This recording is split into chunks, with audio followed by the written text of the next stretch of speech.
अस्सलाम वालेकुम, कैसे हैं जी आप लोग। मेरे सामने दरिया रावी चल रहा है जो आजकल बहुत जौबन पर है। और आज से 10-15 दिन पहले यहाँ पर सैलाब आया है, पानी फुल भरा हुआ था। ये जो जानवरों के चारा खाने की जगह है, यहाँ तक पानी ऊपर आया है। और अब ये दरिया जो है वो थम चुका है, पानी नीचे जा चुका है। और मैं जिस जगह मौजूद हूँ ये गांव है एक कोट इस्लाम में। यहाँ पर ये एक चबुर्जी सी बनी हुई है। इधर ये राम का मंदिर है और इस गांव का नाम भी पूछते हैं। और उस तरफ जो है वो लक्ष्मण है, उसका मंदिर है।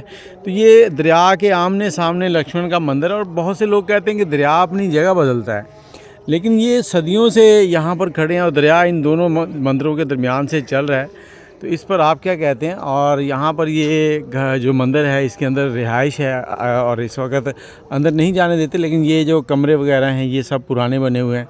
वही पुरानी चीज़ें, जैसे ये चबुर्जी सी है, इस पर भी ये लकड़ी का काम है बहुत पुराना। और किसी एक शख्स ने इसमें ये देखें 2-4 पहियाँ रखी हुई हैं और हमारे कुछ दोस्त यहाँ मज़े कर रहे हैं बैठे हुए।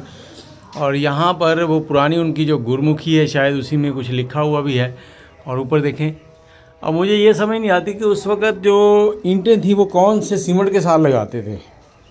ये देखें ये कितनी पुरानी ईंटें आज तक लगी हुई हैं। हम लोग एक सीमेंट के साथ दीवार लगाएं, ऊपर वाली ईंटें ऐसे बच्चे ठुड्डे मार के उखाड़ देते हैं। और ये दरिया है। अब ये किस सोच के मुताबिक ये बनाए गए हैं, किस तरह से ये सारा सेटअप है, ये तो वही लोग जानते ही इस जगह रहते थे। सजा साहब, इसका नाम क्या है? राम चौतरा जगह का नाम? जगह का पिंड का नाम ही है, छोटा सा पिंड, छोटा सा गांव है जी, कोई तकरीबन 100-150 घर है। नहीं इतना भी नहीं है यार, ज़्यादा। 35 घर। तो यहाँ पर ये राम चौतरा के नाम से ही गांव का नाम है। बाकी आप अपनी राय ज़रूर दीजिएगा। और दरिया जो है इस वक्त थम चुका है, बहुत से लोगों के नुकसान हुए।